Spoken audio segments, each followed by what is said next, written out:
사랑하는 형제자매 여러분, 오늘은 교회력 사순절 세 번째 주일입니다. 사랑의 하나님께서 우리 죄를 용서하시고 우리를 하나님 나라의 백성으로 부르시기 위하여 그분의 아드님을 이 세상에 보내셨습니다. 우리는 예수님의 은혜로 하나님 나라의 백성의 자격으로 하나님을 예배하게 되었습니다. 하나님 나라의 왕이신 주님께서 우리를 부르십니다.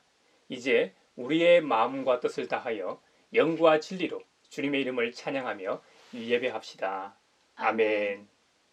주 우리 하나님 하늘에 계시니 온전한 만민 주 앞에 찬송하네. 이 천지 만물도 주 앞에 엎드려 그 거룩하신 이름을 늘 높이네. 아멘. 하늘은 하나님의 영광을 드러내고 창공은 그의 솜씨를 알려준다. 낮은 낮에게 말씀을 전해주고 밤은 밤에게 지식을 알려준다. 그 이야기, 그 말소리, 비록 아무 소리가 들리지 않아도 그 소리 온누리에 울려 퍼지고 그 말씀 세상 끝까지 번져간다. 해에게는 하나님께서 하늘의 장막을 쳐주시니 해는 신방에서 나오는 신랑처럼 기뻐하고 제 길을 달리는 용사처럼 즐거워한다. 하늘 이 끝에서 나와서 하늘 저 끝으로 돌아가니 그 뜨거움을 피할 자 없다. 주님의 교훈은 완전하여서 사람에게 생기를 붙돋워 주고 주님의 증거는 참되어서 어리석은 자를 깨우쳐 준다. 주님의 교훈은 정직하여서 마음의 기쁨을 안겨주고 주님의 계명은 순수하여서 사람의 눈을 밝혀준다. 주님의 말씀은 티 없이 맑아서 영원토록 견고히 서 있으며 주님의 법규는 참되어서 한결같이 바르다. 주님의 교훈은 금보다 순금보다 더 탐스럽고 꿀보다 꿀송이보다 더 달콤하다. 그러므로 주님의 종이 그 교훈으로 경고를 받고 그것을 지키면 푸짐한 상을 받을 것이다. 그러나 어느 누가 자기 잘못을 낱낱이 알겠습니까? 미처 깨닫지 못한 죄까지도 깨끗하게 씻어 주십시오. 주님의 종이 죄인인 줄 알면서도 고의로 죄를 짓지 않도록 막아주셔서 죄의 소나기에 다시는 잡히지 않게 지켜주십시오. 그때에야 나는 온전하게 되어서 모든 끔찍한 죄악을 벗어버릴 수 있을 것입니다. 나의 반석이시오 구원자이신 주님, 내 입의 말과 내 마음의 생각이 언제나 주님의 마음에 들기를 바랍니다. 만유의 주제 존귀하신 예수 사람이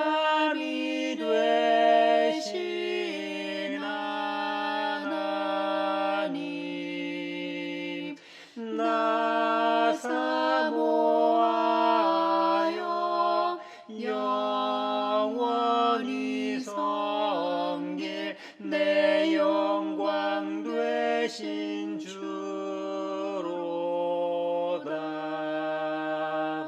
아멘.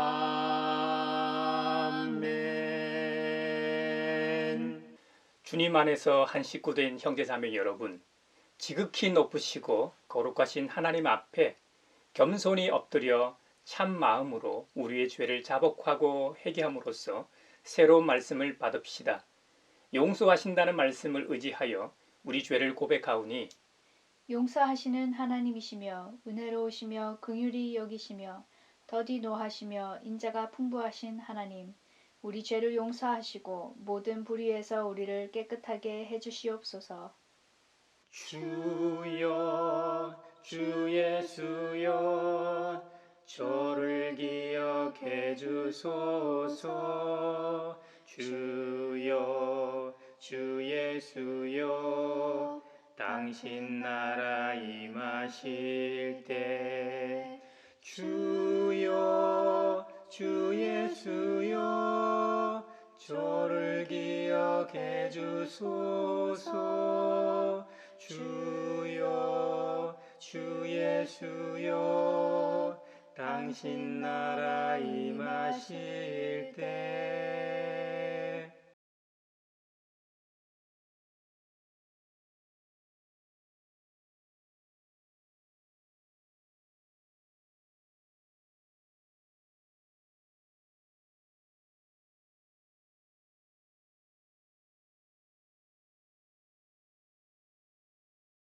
주님의 말씀이 여기 있습니다. 우리 중 누가 정죄의 자리에 설 수 있습니까? 오직 그리스도, 우리를 위해 죽으시고 다시 살아나신 주님뿐이십니다. 그 주님께서 이렇게 말씀하셨습니다. 나도 너를 정죄하지 아니하노니 가서 다시는 죄를 범하지 말라고 약속하신 우리 주님께서 여러분의 죄를 용서하셨음을 주님의 이름으로 선언합니다. 아멘. 찬미하여라 오 나의 영혼아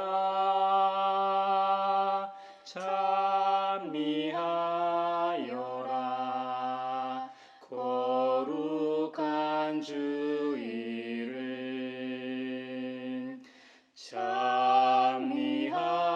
찬미하여라 오 나의 영혼아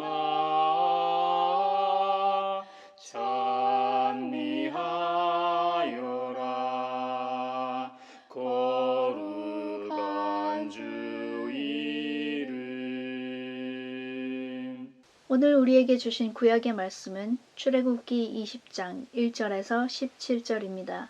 하나님의 말씀에 경청하십시오. 이 모든 말씀은 하나님이 하신 말씀이다. 나는 너희를 이집트 땅 종살이 하던 집에서 이끌어낸 주 너의 하나님이다. 너희는 내 앞에서 다른 신들을 섬기지 못한다. 너희는 너희가 섬기려고 위로 하늘에 있는 것이나 아래로 땅에 있는 것이나 땅 아래 물속에 있는 어떤 것이든지 그 모양을 본떠서 우상을 만들지 못한다. 너희는 그것들에게 절하거나 그것들을 섬기지 못한다. 나 주 너희의 하나님은 질투하는 하나님이다. 나를 미워하는 사람에게는 그 죄값으로 본인뿐 아니라 3, 4대 자손에게까지 벌을 내린다. 그러나 나를 아끼고 나의 계명을 지키는 사람에게는 수천 대 자손에 이르기까지 한결같은 사랑을 베푼다. 너희는 주 너의 하나님의 이름을 함부로 부르지 못한다. 주는 자기의 이름을 함부로 부르는 자를 죄 없다고 하지 않는다. 안식일을 기억하여 그날을 거룩하게 지켜라. 너희는 엿새 동안 모든 일을 힘써 하여라.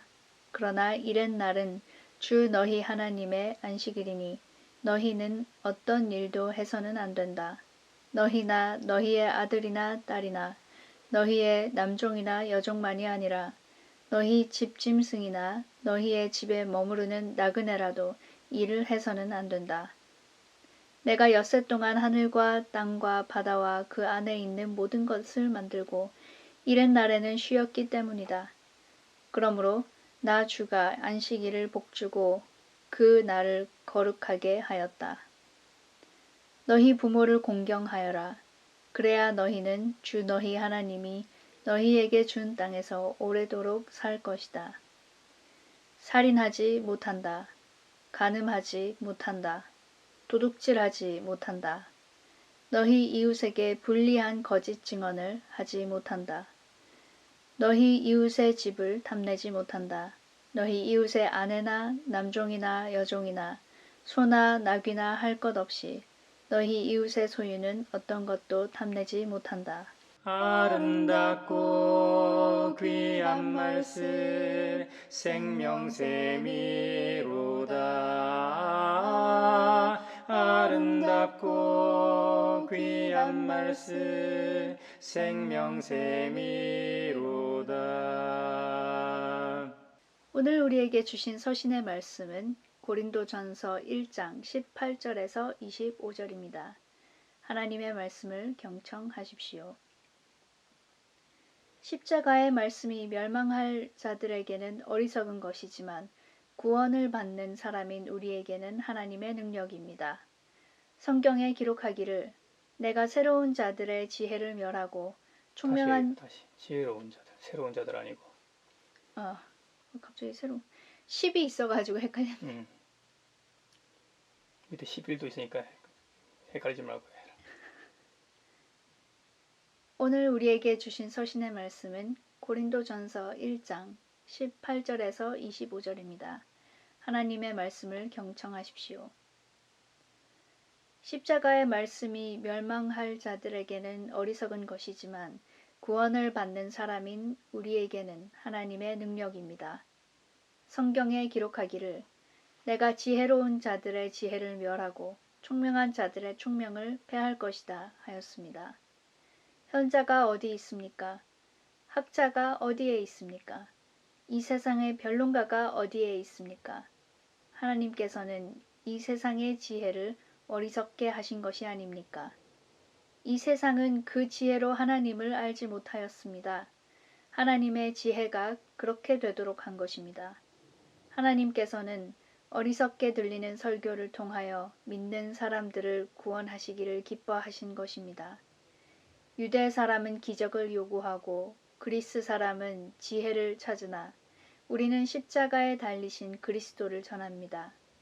그리스도가 십자가에 달리셨다는 것은 유대 사람에게는 거리낌이고 이방 사람에게는 어리석은 일입니다. 그러나 부르심을 받은 사람에게는 유대 사람에게나 그리스 사람에게나 이 그리스도는 하나님의 능력이요 하나님의 지혜입니다. 하나님의 어리석음이 사람의 지혜보다 더 지혜롭고 하나님의 약함이 사람의 강함보다 더 강합니다. 아름답고 귀한 말씀 생명샘이로다. 아름답고 귀한 말씀 생명샘이로다. 오늘 우리에게 주시는 복음의 말씀은 요한복음 2장 13절로 22절입니다. 주님의 말씀을 경청하십시오. 유대 사람의 유월절이 가까워져서 예수께서 예루살렘으로 올라가셨다.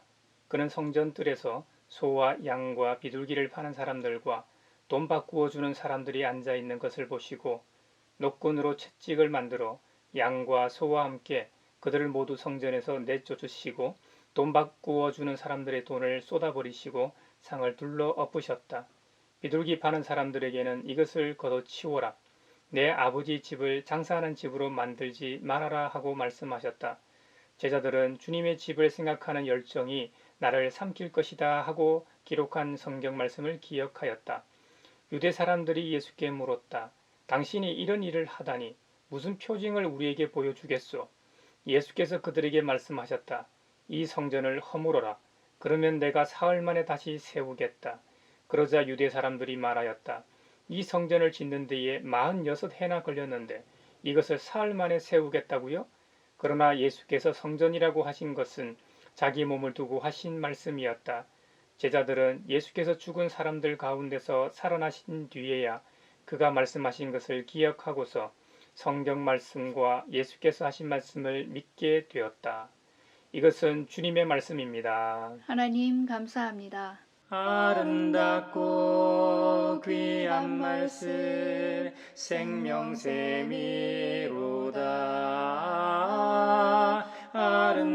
아름답고 귀한 말씀 생명샘이로다. 소외된 이들을 위하여 기도합니다. 요즘 유명인들의 학창시절 폭력 논란이 계속 돌고 있습니다. 그런데 요즘은 직접적인 무력 폭력이 아닌 사이버 폭력이 더욱 증가하고 있고 오늘의 초중고생들이 온라인 따돌림과 괴롭힘으로 트라우마를 겪고 있습니다. 그런데 교육부와 국회의 어른들은 사이버 폭력에 대한 구체적인 조항과 법을 만들지 않고 안일하게 대처하고 있습니다.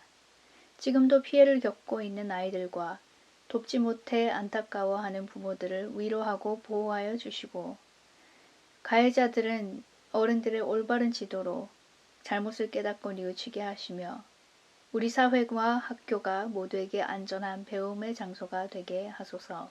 진리와 생명 되신 주, 이 몸을 바치옵니다. 믿음과 소망 사랑에 한마음 되게 하소서. 사회를 위하여 기도합니다. 요즘 이 사회는 스포츠 폭력으로 인해 떠들썩합니다. 운동선수들이 학창시절 있었던 폭력으로 인해 세월이 흐른 지금 가해자와 피해자 양측 다 상처를 받고 있습니다. 사실 이것은 학교 폭력의 단면이라 더 씁쓸한 것 같습니다. 이 사회에서는 이제 스승도 없고 인성교육도 상실한 듯 보입니다.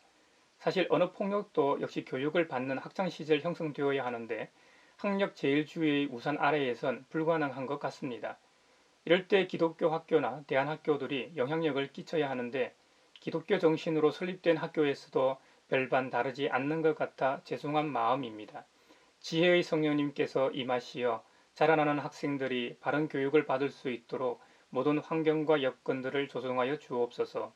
진리와 생명 되신 주, 이 몸을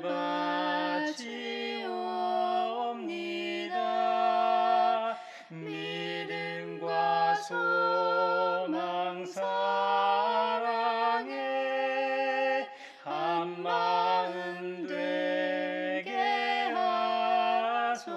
하소서. 세계 평화를 위하여 기도합니다. 미얀마에서 군부의 유혈 진압이 계속되고 있습니다. 저번 주일은 40명 가까운 시민들이 군대의 저격에 숨졌습니다. 미얀마 시민들은 국제사회에 호소하고 있지만 UN 총회에서 개입을 반대하는 중국과 러시아로 인해 행동을 하지 못하고 있는 현실입니다.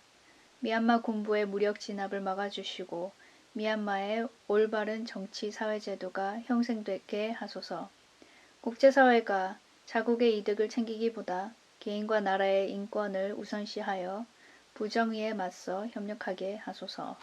진리와 생명 되신 주, 이 몸을 바치옵니다. 믿음과 소망 사랑에 한마음 되게 하소서.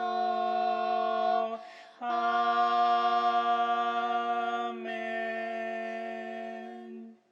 가나 혼인잔치에서 물로 포도주를 만드신 사건을 통해 자신이 이 땅에 오신 하나님이심을 알리신 예수님께서는 자신의 공생애의 목표가 친히 성전이 되심을 선언하는 사건으로 성전 청결을 하십니다.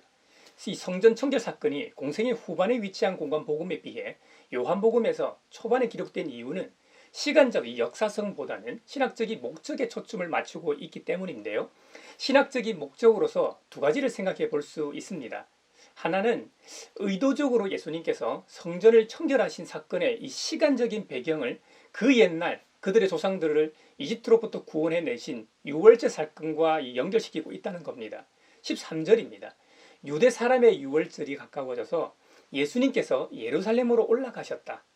유대인의 오랜 관습의 때로 예수님께서 유월절이 가까웠을 때 예루살렘으로 올라가셨다는 말입니다.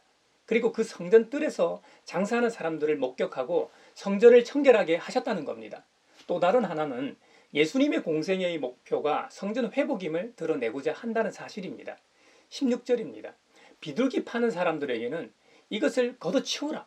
내 아버지 집을 장사하는 집으로 만들지 말아라 하고 말씀하셨다. 여러분, 성전이 어떤 곳입니까? 거룩하신 하나님을 예배하는 곳 아닙니까? 하나님의 임재의 상징 아닙니까? 누구든 이 성전에서 하나님께 기도하면 주님께서 들으시는 곳 아닙니까? 그 옛날 처음으로 성전을 지은 사람이 솔로몬 왕입니다. 그가 성전을 짓고 하나님께 어떻게 기도했습니까? 한번 말씀을 볼까요? 열왕기상 8장 30절에 보면 주님의 종인 나와 주님의 백성 이스라엘이 이곳을 바라보며 기도할 때에 그 기도를 들어주십시오. 주님께서 계시는 곳 하늘에서 들으시고 들으시는 대로 용서해 주십시오. 38, 39절에도 주님의 백성 이스라엘 가운데 어느 한 사람이나 혹은 주님의 백성 전체가 재앙이 닥쳤다는 것을 마음에 깨닫고 이 성전을 바라보며 두 팔을 펴고 간절히 기도하거든 주님께서는 주님께서 계신 곳 하늘에서 들으시고 판단하셔서 그들을 용서해 주십시오. 주님께서는 각 사람의 마음을 아시니 주님께서 각 사람에게 그 행위대로 갚아 주십시오. 주님만이 모든 사람의 마음을 아십니다. 솔로몬의 이 기도에 하나님께서 응답하십니다. 열왕기상 9장 2절에서 7절입니다. 좀 긴데요. 제가 읽겠습니다. 주님께서는 기브온에서 나타나신 것과 같이 두 번째로 솔로몬에게 나타나셨다. 그에게 말씀하셨다. 네가 나에게 한 기도와 간구를 내가 들었다. 그러므로 나는 네가 내 이름을 영원토록 기리려고 지은 이 성전을 거룩하게 구별하였다. 따라서 내 눈길과 마음이 항상 이곳에 있을 것이다. 너는 내 앞에서 내 아버지 다윗처럼 살아라. 그리하여 내가 내게 명한 것을 실천하고 내가 내게 준 율례와 규례를 온전한 마음으로 올바르게 지키라. 그리하면 내가 내 아버지 다윗에게 이스라엘 왕좌에 앉을 사람이 그에게서 끊어지지 아니할 것이라고 약속한 대로 이스라엘을 다스릴 내 왕자를 영원히 지켜주겠다.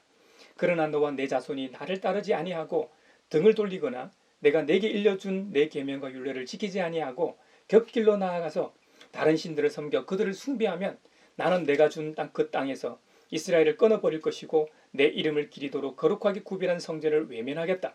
그러면 이스라엘은 모든 민족 사이에서 한낱 속담거리가 되고 웃음거리가 되고 말 것이다. 여러분, 솔로몬이 성전 건축을 한 것은 믿음의 조상 아브라함과의 은혜 성취라고 할 수 있습니다. 비로소 약속의 땅에서 정착해서 제대로 하나님을 예배하게 된 것이죠. 그래서 솔로몬의 기도에 하나님께서는 네가 나에게 한 기도와 간구를 내가 들었다고 말씀하시며 기쁨으로 응답하십니다. 이 응답에도 두 가지 다른 내용이 들어 있습니다. 하나는 내 아버지 다윗처럼 살아라 라는 것입니다. 내가 내게 준 율례와 규례를 온전한 마음으로 올바르게 지키면 왕인 너와 내 자손은 왕자를 지킬 것이고 너의 백성들도 형통할 것이다 라는 내용입니다. 또 다른 내용은 너와 내 자손인 나를 따르지 않고 등을 돌리면 특히 다른 신을 섬겨 우상 숭배하면 내가 약속한 그 땅에서 이스라엘을 끊어버릴 것이다. 심지어 내 이름을 기리도록 거룩하게 구별한 이 성전을 외면하겠다는 말씀이었습니다. 이 내용은 그 옛날 출애굽 때 시내산에서 하나님께서 이스라엘 백성들이 주신 십계명에도 나타나는 내용입니다. 예수님에 의하면 십계명은 간단하게 하나님 사랑, 이웃 사랑이라는 가장 큰 계명으로 요약할 수 있습니다. 하나님 사랑은 하나님 외에 다른 것을 신으로 만들어 우상 숭배하지 말라는 의미입니다. 참으로 흥미롭게도 모세가 하나님으로부터 바로 이 십계명을 받는 그 시간에 이스라엘 백성들은 신을 만들고 있었습니다. 자신들을 이집트의 노예에서 이끌어낸 신을 형상화했습니다. 하고 많은 신 형상 중 왜 금으로 송아지를 만들었을까요? 그 당시에 가장 가치 있는, 지금도 그렇습니다만 가장 가치 있는 것 중에 하나가 금이었으니까요. 황소나 송아지 상으로 어떤 이미지나 상을 만든다는 것은 고대 근동 지역의 종교의 공통된 우상 중 하나였기 때문일 겁니다. 구약에서는 배도를 상징하는 대명사로 여겨졌습니다. 이 금송아지는 훗날 분열 왕국 시대에 북이스라엘의 첫 번째 왕이었던 여로보암 1세가 성소가 있던 베델과 단에 각각 금송아지를 만들어 세우게 됩니다. 이후 그의 후손들에게서 자주 나타나는 우상 숭배의 모습입니다. 분명히 자신들의 조상들이 출애굽 때 시내산에서 저질렀던 잘못을 알고 있었음에도 불구하고 똑같은 범죄를 답습하는 것을 볼 때 아담의 불순종의 그림자가 느껴집니다. 그의 후손임을 부인할 수 없는 장면입니다. 소와 관련된 이미지 하면 시카고 불스가 제일 먼저 떠오릅니다. 마이클 조던 덕에 시카고 불스의 마스코트인 붉은 황소는 전 세계 사람들에게 각인됐을 겁니다. 그 다음 미국 뉴욕 맨하탄에 있는 세계 금융의 상징이 월스트리트에 서 있는 거대한 황소상이 생각납니다. 이 조각상은 1980년대 미국의 주가가 연일 폭락하는 시기에 이 월스트리트의 번영을 기원하며 이탈리아계 미국의 조각가 아투로 디 모디카가 조각한 작품이라고 합니다. 무게가 무려 3.2톤에 달하는 이 거대한 황소상은 그 옛날 가나안의 풍요의 신이 마치 우리 시대에 재림한 것 같은 느낌마저 줍니다. 세계 금융시장의 최중심부에 서서 인간의 숭배와 희생 제물을 요구하는 것처럼 말입니다. 우리 시대의 우상은 다름 아닌 돈입니다. 만문이 우리 시대의 진정한 우상일 겁니다. 사람마다 자기가 생각하는 우상들을 붙들고 있을 겁니다. 황금 만능주의, 외모지상주의, 다이어트, 인기, 명성, 권력, 학벌, 학군 등 여러 이름의 우상이 존재합니다. 그렇다면 문제는 인간의 복종과 숭배를 강요하는 이런 우상들, 즉 인간의 자유와 자율성을 파괴하는 힘으로부터 자유로울 수 있느냐 하는 것입니다. 솔로몬 사후 이스라엘은 남북 왕조로 분열하게 됩니다. 솔로몬의 아들이었던 이 르호보암을 중심으로 두 지파로 구성된 남유다, 그리고 여로보암 중심으로 10지파로 구성된 북이스라엘로 이렇게 나뉩니다. 그 당시 솔로몬의 아들인 이 르호보암은 어리석은 왕이었습니다. 그래서 하나님의 말씀을 따르지도 않고 법대로 통치하지도 않았습니다. 그리하여 그것에 불만을 품은 이들이 반기를 들게 됩니다. 결국 두 나라로 이렇게 나뉘게 된 것이죠. 비록 그렇다고 하더라도 하나님을 잘 섬겼다면 다행인데 남북으로 분열한 이 두 나라가 다 그러질 못했습니다. 남유다 왕조는 20대까지 이어지고 북이스라엘은 19대까지 이어지다가 멸망하게 됩니다. 남북 왕조 합쳐 왕이 39명이 있었는데 하나님을 신실하게 섬겼던 왕은 이 손에 꼽을 정도입니다. 나머지는 우상 숭배로 나라를 망치게 됩니다. 심지어 하나님이 계신 성전에다 바알과 아세라상을 설치한 왕도 있었습니다. 천일 공노할 일 아닙니까? 결국 북이스라엘은 BC 722년 아수르 왕 살마네셀에 의해 멸망하게 됩니다. 남유다는 BC 586년 바벨론 왕 느부갓네살에 의해 멸망하게 됩니다. 이후 눈물의 선지자 예레미야가 경고하고 예언했던 대로 바벨론 70년 포로기를 보내게 되지 않습니까? 하나님께서 솔로몬의 기도에 뭐라고 응답하셨습니까? 내 이름이 새겨져 있는 이 거룩한 성전이라고 할지라도 너희가 불순종하여 우상 숭배를 하게 되면 그 성전을 내가 버린다고 하셨습니다. 결국 이 예루살렘 성전은 파괴되고 그 성전 안에 있던 성전 기물까지 바벨론으로 다 가져가지 않습니까? 마치 일제강점기 때 일본이 태평양 전쟁 때 군수 물자가 모자라 총을 만들기 위해서 우리나라에 있는 집집마다 노쇠로 만든 밥그릇, 숟가락 등을 다 압수해 가지 않았습니까? 그것처럼 전쟁 성전국이었던 이 바벨론은 전리품으로 예루살렘에 있던 모든 제사 집기들을 다 가져갔던 것이죠. 이제 예배를 드릴 수 없게 됐으니 더 이상 성전이 아니었던 것이죠. 여러분, 요즘은 코로나로 인해 교회당에 가는 모습이 일상적이지는 않지만 코로나 이전에는 그리스도인이라면 주일 아침 교회 가는 것이 당연한 일이었습니다. 주일 아침이 되면 기쁜 마음으로 성전에 들어가게 됩니다. 안내위원들은 웃는 얼굴로 예배당에 오는 성도들을 반깁니다. 그런데 한번 생각해 보십시오. 성전 입구에서 누군가 서서 멋지게 지은 이 예배당이 곧 멸망할 거라고 외친다면 어떻겠습니까? 교회가 사회의 존경을 받으며 이 사회의 윤리적인 삶의 변화에 영향력을 끼친다면 그런 일은 벌어지지 않겠죠. 하지만 교회 내에서 교회의 위기론을 말하는 자성의 소리가 나온 지 벌써 오래됐습니다. 심지어 요즘은 사회에서도 교회의 위기를 말할 정도이니까요. 이건 말 다 했죠. 한국 교회는 초창기 가난하고 소외된 이웃들을 위한 친구였습니다. 남녀노소 구별하지 않았습니다. 빈부귀천도 따지지 않았습니다. 구한말 조선시대의 이 사회 신분 제도를 뛰어넘는 아름다운 이야기가 참 많았습니다. 그런데 언젠가부터 한국 교회는 기득권 세력이 되어 있었습니다. 교회가 가진 자의 편에 서서 헐벗고 약한 자들을 향한 억압을 합리화하고 있습니다. 사회에서 악을 행하는 사람들이 예배를 통하여 회개하고 변화되는 것이 아니라 세상에서 행하는 악에 대한 면죄부를 주는 중세시대 교회를 연상하게 합니다. 예레미야 선지자는 당시의 신앙의 중심지인 이 성전의 파멸을 선포했던 예언자였습니다. 예레미야 7장에 보면 예레미야가 성전에 관한 설교를 하고 있는 내용이 나옵니다. 10절에 보면 너희는 이처럼 내가 미워하는 일만 저지르고서도 내 이름을 불리는 이 성전으로 들어와서 내 앞에 서서 우리는 안전하다 하고 말한다. 너희는 그런 역겨운 모든 일들을 또 되풀이하고 싶어서 그렇게 말한다라고 설교합니다. 성전 언약이라고 할까요? 솔로몬이 성전을 지어 봉헌한 응답으로 하나님께서 약속하셨던 것입니다. 이것은 하나님이 하늘에 계실 뿐 아니라 지상의 성전에 존재하시고 지상의 성전은 공간적으로 초월되는 위치임을 강조하는 것입니다. 이것을 예레미야 선지자는 내 이름으로 불리는 이 성전으로 표현합니다. 예레미야 당시 상황은 어땠을까요? 예레미야의 설교 내용에 잘 나타나 있습니다. 6절 7절입니다. 나그네와 고아와 과부를 억압하지 않고 이곳에서 죄 없는 사람을 살해하지 않고 다른 신들을 섬겨 스스로 재앙을 불러들이지 않으면 내가 너희 조상에게 영원 무궁하도록 준 이 땅 바로 이곳에서 너희가 머물러 살도록 하겠다. 아멘. 하지만 그들이 어떻게 했냐면 9절 10절에 그들의 악행을 고발합니다. 9절 보십시오.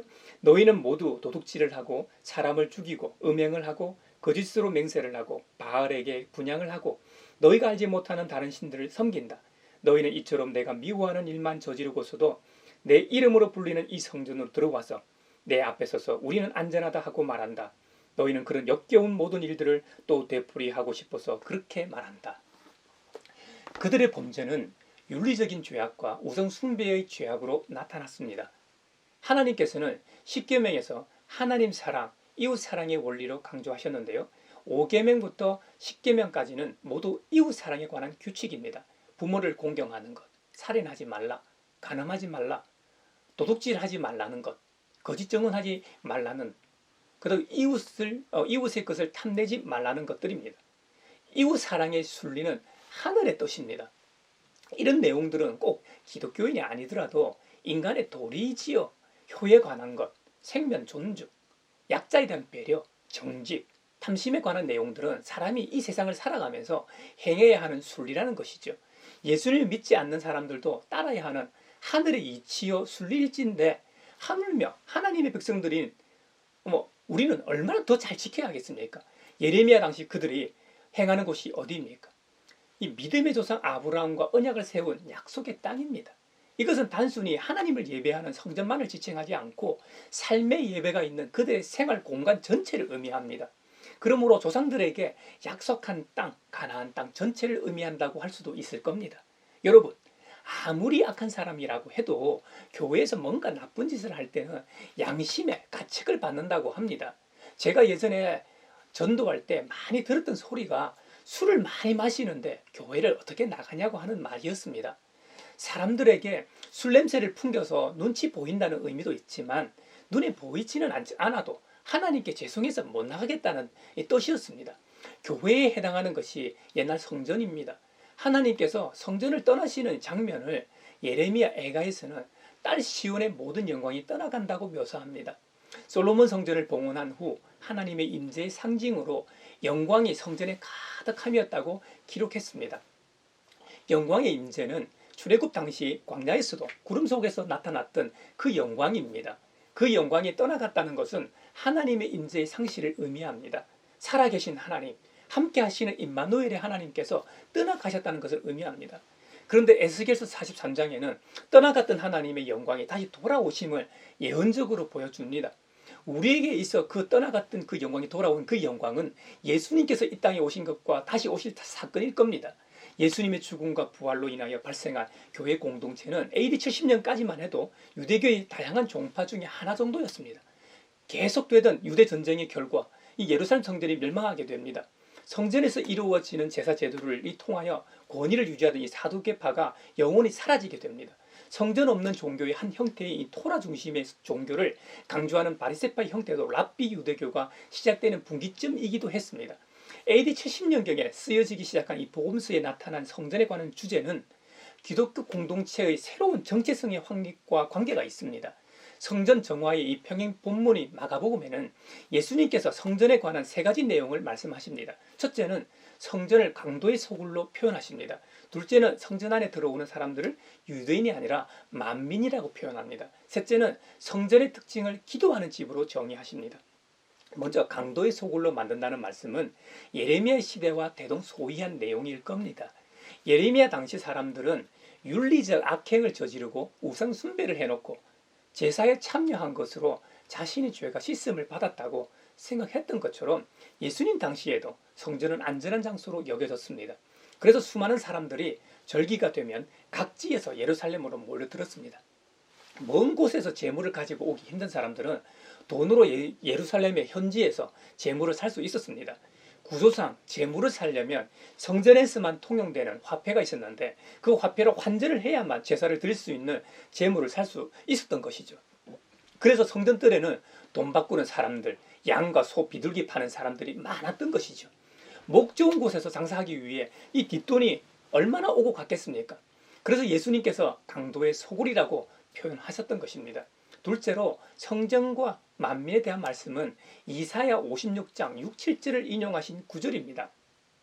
주님을 섬기려고 하는 이 이방 사람들은 주님의 이름을 사랑하여 주님의 종이 되어라, 안식일을 지켜 더럽히지 않고 나의 언약을 철저히 지키는 이 이방 사람들은 내가 그들을 나의 거룩한 산으로 인도하여 기도하는 내 집에서 기쁨을 누리게 하겠다. 또한 그들이 내 제단 위에 바친 번제물과 희생제물들을 내가 기꺼이 받을 것이니 나의 집은 만민이 모여 기도하는 집이라고 불릴 것이다. 아멘. 모세 오경에 의하면 이방인들이나 이 거세된 남자들은 하나님의 예배에 참석할 수 없었습니다. 하지만 새로운 성전에서는 이방인이나 고자나 상관없다는 말입니다. 예외가 없다는 말이지요. 하나님의 언약을 굳게 잡고 그분을 따르는 자는 누구나 들어올 수 있게 하셨다는 겁니다. 구약에서 성전이 파괴된 이후 다시 회복될 때에는 열방에 흩어진 하나님의 백성들이 돌아옴을 말씀하십니다. 이미 구약 시대부터 하나님께서는 이스라엘을 포함하여 민족과 열방 가운데 있는 모든 이들이 참여자임을 한결같이 말씀해 오셨습니다. 이제 우리 예수님께서 그것을 완성하시는 것입니다. 셋째로 새 성전은 기도하는 집이라는 겁니다. 이것은 솔로몬이 성전 봉헌 기도회에서 누구든지 이 성전에서 하나님을 향하여 간구하고 우리의 소망을 들어주십사 기도했을 때 하나님께서 듣고 응답하겠다는 그 말씀의 회복이라고 할까요? 특정 인만 기도할 수 있는 공간이 아니라 예수님의 이름으로 구하는 이는 누구나 기도할 수 있는 공간임을 의미합니다. 옛 성전이 기도의 집으로서 역할을 감당하지 못하였기 때문에 새롭게 대체할 새 성전이 필요했던 것이죠. 오늘 본문인 요한복음에서는 새 성전을 주님의 몸이라고 말합니다. 구약 시대에 하나님을 섬기는 장소로서의 성전을 대체하는 새로운 성전으로서의 예수님을 말합니다. 손으로 짓지 아니한 다른 성전을 말합니다. 그래서 예수님께서는 오늘 본문에서 너희가 46년 동안 지은 헤롯 대왕의 성전을 허물어라. 내가 3일 만에 다시 세우겠다고 말씀하셨던 것입니다. 이것은 여러분도 눈치채셨겠지만 주님의 십자가와 이 죽음과 이 부활을 의미합니다. 주님의 죽음과 부활로 이루어지는 새로운 성전, 이것이야말로 진정한 성전이라는 것입니다. 그러기 위해서는 성전 청결 사건이 꼭 필요했던 것이죠. 사도 바울의 말처럼 누구든지 그리스도 안에 있으면 그는 새로운 피조물입니다. 옛것은 지나갔습니다. 보십시오. 새것이 되었습니다. 할렐루야. 새 성전인 주님 안에 거하기 위해서는 우리 또한 새로운 존재가 되어야 합니다. 예수님의 십자가 사건과 부활을 통해 새 창조가 있어야만 가능한 일입니다. 인간의 자유와 자율성을 파괴하는 힘으로부터의 참 자유를 성전 청결을 통해 보여주셨습니다. 무엇보다 우리 예수님의 십자가와 부활로만 가능함을 보여주셨습니다. 그 옛날 아무리 찬란한 영광을 간직한 곳이라고 할지라도 역사와 전통을 자랑하는 유구한 역사를 가지고 있다고 할지라도 윤리적으로 타락하고 무엇보다 우상 숭배를 하면 그것이 예루살렘이라 할지라도 하나님께서 떠나심을 기억하십시다. 그리고 하나님의 아드님이신 예수 그리스도의 십자가의 은총, 대속의 죽음과 부활을 통해 우리가 새로운 피조물이 되었음을 감사합시다. 이제 우리는 그 은혜로 인하여 새 성전에서 마음껏 기도하게 됐음을 찬양합시다. 타인을 향한 이웃사랑을 실천하는 사순절 절기가 되길 바랍니다.